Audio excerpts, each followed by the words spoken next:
Praise the lord అందరికీ.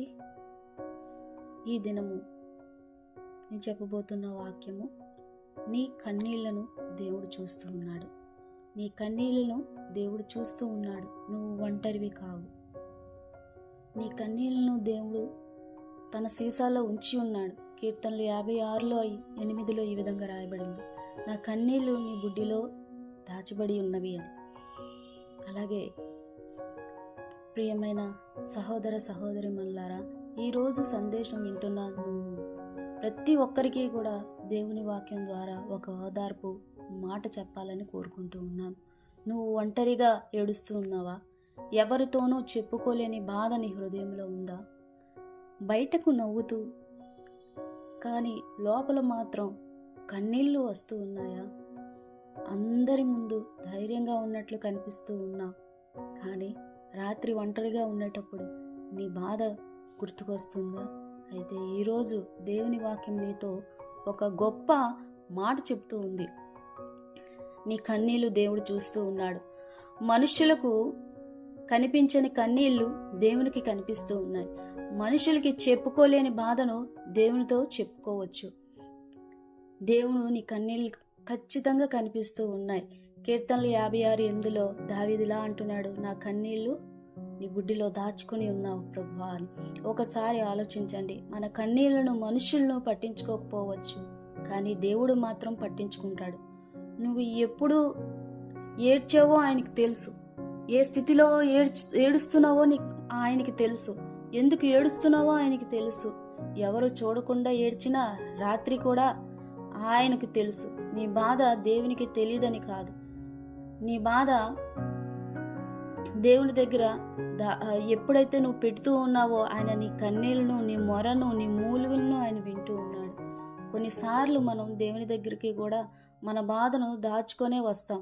నేను బలంగా ఉండాలి, నేను ఏడవకూడదు అని అనుకుంటాం. కానీ బైబిల్లో దేవుని మనుషులు కూడా కన్నీళ్లు పెట్టుకున్నారు. హన్నా ఏడ్చింది, దావీదు ఏడ్చారు, అలాగే యోబు బాధపడ్డారు. యేసు ప్రభు కూడా లాజరు సమాధి దగ్గర కన్నీళ్లు పెట్టుకున్నట్లు బైబిల్ చెప్తుంది. యోహాను 11:35 యేసు కన్నీళ్లు విడిచెను. అందుకే ఏడవడం అంటే నువ్వు బలహీనుడివి అని కాదు. నీ బాధను దేవుని దగ్గర పెట్టడం విశ్వాసానికి ఒక రూపం. నువ్వు ఒంటరిగా లేవు. కొన్నిసార్లు మనకు ఇలా అనిపిస్తుంది, నన్ను అర్థం చేసుకునే వాళ్ళు ఎవరూ లేరు, నా బాధ ఎవరికీ అర్థం కాదు. కానీ దేవుని వాక్యం చెప్తుంది, కీర్తనలు 34:18 విరిగిన హృదయం గల వారికి యెహోవా సమీపంగా ఉన్నాడు, యెహోవా ఆసన్నుడని రాయబడి ఉన్నది. నీ హృదయము విరిగిపోయినప్పుడు దేవుడు నీకు దూరంగా ఉండడు, ఆయన సమీపంగా ఉంటాడు. నిన్ను ఓదారుస్తూనే ఉంటాడు. నీ మనసును తేలికపరిచే విధంగా ఆయన ఉంటాడు. నువ్వు బలహీనంగా ఉన్నప్పుడు ఆయన నీకు బలంగా ఉంటాడు. నువ్వు నిలబడలేనప్పుడు ఆయన నిన్ను నిలబెట్టగలడు. సామర్థ్యం కలిగిన దేవుడు. నీ ప్రార్థన చిన్నది కాదు. కొన్నిసార్లు మనము ఒక విషయం కోసం మళ్ళీ ప్రార్థిస్తూనే ఉంటాం. రోజులు గడుస్తాయి, నెలలు గడుస్తాయి, సమాధానం అనేది కనిపించదు. అప్పుడు మనసులో ఒక ప్రశ్న వస్తుంది, దేవుడు నా ప్రార్థన వింటూ ఉన్నాడా? ప్రియులారా, దేవుని వాక్యం చెప్తుంది, ప్రార్థన ఆపకండి. 1 తెస్సలోనికలకు రాసిన పత్రికలో 5:17 ఎడతెగక ప్రార్థన చేయుడు అని రాయబడింది. సమాధానం ఆలస్యమైన ప్రార్థనను ఆపకండి. ఎందుకంటే ప్రార్థనలో మనం దేవునితో మాట్లాడుతూ ఉన్నాం. కీర్తనలు 35:35 ఒక అద్భుతమైన మాట ఉంది, సాయంకాలమున ఏడుపు వచ్చి రాత్రి నిలిచినను ఉదయమున ఆనందగానము కలుగును అని రాయబడి ఉంది.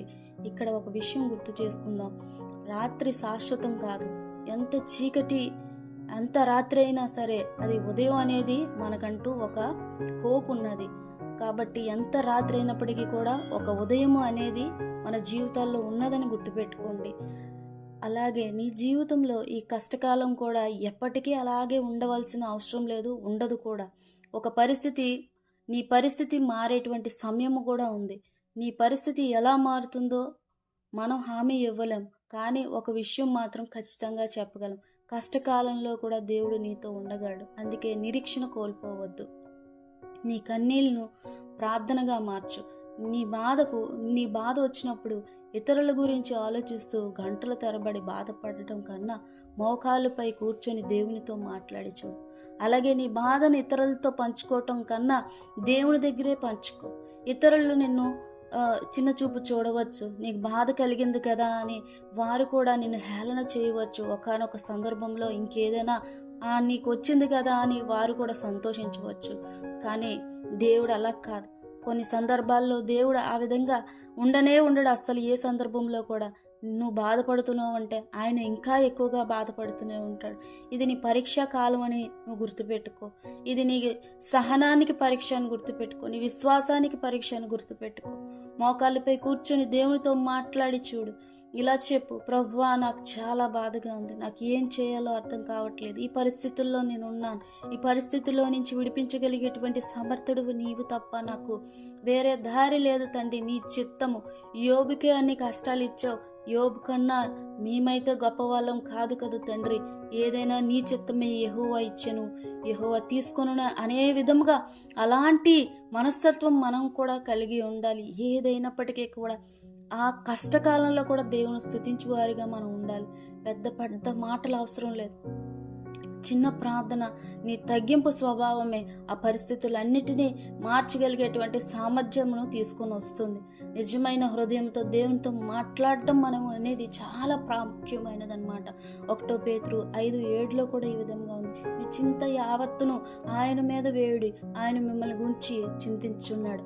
ఆయన నిన్ను గురించి నీ కోసం ఎవరు చింతించరు, నీ కోసం ఎవరు పట్టించుకోరు. కానీ పట్టించుకునేవాడు ఒకే ఒక్కడు, ఆయనే ప్రభువైన యేసు. ఈ లోకంలో ఉన్న తల్లిదండ్రులు నిన్ను పట్టించుకుంటారు, తల్లిదండ్రులు తర్వాత ఆయన మాత్రమే పట్టించుకుంటాడు. నీకంటూ భర్త పట్టించుకుంటాడు, భర్త తర్వాత ఆయనే పట్టించుకుంటాడు.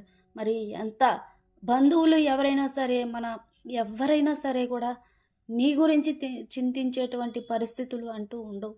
కానీ ఒకే ఒక్కడు పట్టించుకునేవారు ఎవరు అని అంటే నీ చింతలోని, నీ యొక్క దుఃఖ పరిస్థితుల్లోని, నీ గొడ్డు పరిస్థితుల్లోని, నీ కష్టకాలంలోని, నీ ఇరుకులోను, నీ ఇబ్బందుల్లోని, అన్నిట్లో కూడా యేసుక్రీస్తు ప్రభువు నీకు తోడై ఉంటాడు. అంటే నీ జీవితంపై దేవునికి శ్రద్ధ ఉంది, నీ కుటుంబం గురించి శ్రద్ధ ఉంది, నీ కన్నీళ్ళ గురించి శ్రద్ధ ఉంది, నీ భవిష్యత్తు గురించి శ్రద్ధ ఉంది. అందుకే నీ భారాన్ని ఆయనకు అప్పగించు. నీ గత భవిష్యత్తును నిర్ణయించదు. ఏదైనా సరే నీ గతంలో ఏం జరిగినప్పటికీ కూడా అది నీ ఫ్యూచర్కి ఎలా ఉన్నప్పటికీ కూడా నేను చెప్పి ఉన్నాను కదా, ఒక రాత్రి తర్వాత ఉదయం వస్తుంది అని చెప్పేసి ఆ పరిస్థితులు మనం ఉదయకాలం వరకు మనం వెయిట్ చేసి ఉండాలి, విశ్వాసంతో ఉండాలి, ప్రార్థనలో కనిపెడుతూ ఉండాలి. కొంతమంది గతంలో జరిపిన విషయాల వల్ల ఇప్పటికీ బాధపడుతూనే ఉంటారు. నా జీవితంలో ఇలాగైనా జరుగుతూనే ఉంటుంది, నా జీవితానికి మంచి రోజులు లేవు అని అనుకుంటాం. అలాంటి పరిస్థితులు రానివ్వద్దు. నువ్వు నీ పరిస్థితిని చూసి దేవుణ్ణి చిన్నగా చేస్తూ ఉన్నావేమో, నువ్వు నీ పరిస్థితిని చూసి దేవుణ్ణి ఇంకా అంటే నాకు నా జీవితంలో దేవుడు చేయాల్సింది ఏమీ లేదు, దేవుడు చెయ్యలేడు, ఆయన సమర్థుడు కాదు అనేటువంటి అవిశ్వాసాన్ని నీవు చెప్పకనే చెప్తున్నావు అనమాట. మరి అలాంటి స్థితిలో నుంచి నువ్వు బయటికి రావాలి. కానీ యెషయాలో 43:19 దేవుడు ఈ విధంగా చెప్తున్నాడు, ఇదిగో నేను క్రొత్త కార్యము చేయుచున్నానని చెప్తున్నాడు. దేవుడు కొత్త దారిని చూపగలడు. నీ గతాన్ని మర్చిపోయినప్పుడు నీ భవిష్యత్తును నడిపించగలిగిన దేవుడు ఆయనే. కాబట్టి గతాన్ని పట్టుకొని ఈ రోజును నువ్వు నాశనం చేసుకోకు. ఈ రోజు నుంచి ఒక నిర్ణయం తీసుకో. నా బాధ నన్ను దేవుని నుండి దూరం చేయదు, దానికి బదులుగా నా బాధ నన్ను దేవునికి దగ్గరగా ఇంకా తీసుకొని వెళ్తుంది, నా బాధ దేవునితో హత్తుకునేటట్టు చేస్తుంది నా బాధ అని నువ్వు ఇంకా సంతోషించి ఆ బాధను బట్టి నువ్వు దేవునికి స్తుతులు చెల్లించు. నీ బాధ నీ కన్నీళ్ళు ప్రార్థనగా మారాలి, అది ఒక గొప్ప విశ్వాసంగా మారాలి, ఒక నిరీక్షణగా మారాలి. దేవుని యందు ఇంకా ఎక్కువ నిరీక్షణగా ఆ జీవితాన్ని నువ్వు మార్చుకోగలగాలి. దేవుని సన్నిధిని వెతికే సమయంగా నువ్వు మారాలి. ప్రియమైన సహోదరి సహోదరులారా, ఈరోజు మీరు ఈ మాటలు వింటూ ఒక మాటను గుర్తుపెట్టుకోండి. ఈ దేవుడు నీ కన్నీళ్లను ఖచ్చితంగా చూసే దేవుడు. నువ్వు ఒంటరివి కాదు. ఏడ్చిన రాత్రులు ఆయనకి తెలుసు, నువ్వు ఎవరికి చెప్పని బాధ ఆయనకి తెలుసు, నువ్వు దాచుకున్న కన్నీళ్ళు ఆయనకి తెలుసు. అందుకే ఈరోజు నీ హృదయాన్ని దేవుని చేతుల్లో పెట్టు. నిరాశపడకు, ప్రార్థనను ఆపకు, దేవుని వాక్యాన్ని వదలకు, నీ విశ్వాసాన్ని కోల్పోకు. కీర్తనలు 27:14 మళ్ళీ గుర్తు చేసుకుందాం. యెహోవా కొరకు నిరీక్షణ ఉంచుము, ధైర్యము తెచ్చుకొని నీ హృదయమును స్థిరపరచుకునుము. నీ కన్నీళ్లను ఆయన చూస్తూ ఉన్నాడు. నీ కన్నీళ్లను దేవుని వైపు త్రిప్పు, వాటిని ఆనంద సంతోషాలుగా మార్చగలిగేటువంటి దేవుడు ఆయన. ఎందుకనంటే నీ కన్నీళ్లను చూసేవాడు నీ దేవుడే. ఆ కన్నీళ్ళకి సమాధానం చెప్తాడు దేవుడు. హల్లెలూయా. ఆ కన్నీళ్ళు, నువ్వు ఏ కన్నీళ్ళైతే బాధతో కారుస్తూ ఉన్నావో ఆ కన్నీళ్లకు నీ దేవుని యొక్క సమాధానం వస్తుంది. హల్లెలూయా.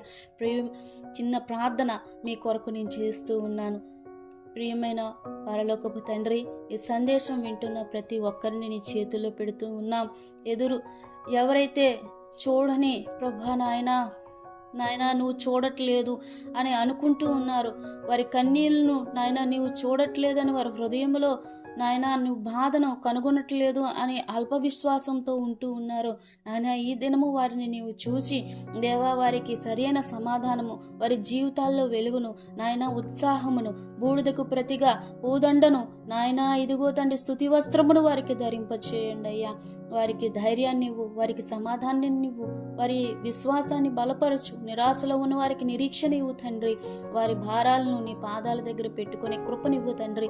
వారు ఒంటరిగా లేరని, నీవు వారితో ఉన్నావని అనుభవింపజేసేటువంటి నాయన అనుభవాల్లోనికి వారిని తీసుకొని వెళ్ళు తండ్రి. నాయన వారి జీవితంలో ఒక కొత్త కార్యాలను నీవు ఇప్పుడే మొదలు పెట్టండి అయ్యా. వారి జీవితాల్లో ఎండిన వాగులు, ఎండిన బ్రతుకులు, ఎండిన ఎడారులు ఏవైతే ఉన్నాయో వాటన్నిటినీ నీవు చిగురింపజేసే దశలోనికి వారిని తీసుకొని వెళ్ళండి నాయన. ఇప్పటి వరకు ఆగిపోయిన ప్రతి కార్యము వారి జీవితంలో మొలకెత్తబడునుగాక అయ్యా. నాయన నీ యొక్క కృపలో వారందరినీ జ్ఞాపకం చేసుకునండి. వారి కన్నీళ్లను తుడిచి ఉత్సాహగానముగా వారి హృదయాలను మీరు మార్చండి తండ్రి. నేను స్తుతించే వారిగా వారిని ఇంకనూ బలపరచండి నాయన. ఇదిగో ప్రభా వారు నాయన ఏ యొక్క గడ్డు పరిస్థితుల్లో వారు ఉన్నారు, వారందరినీ వట్టి పరిస్థితుల్లో నుంచి నీవు లేవనెత్తి వారిని వెనుతట్టి ప్రభు వారి జీవితాల్లో ముందుకు కొనసాగే బిడ్డలుగా వారిని వెనుతట్టి చేపట్టుకొని నడిపించి నీ కృప చూపించి సహాయం చేయమని బ్రతిమలాడచ్చు. నజరేయుడైన ప్రియ కుమారుడును యేసుక్రీస్తు నామంలో ప్రార్థించి విడుచున్నాం తండ్రి. ఆమేన్. ఆమేన్.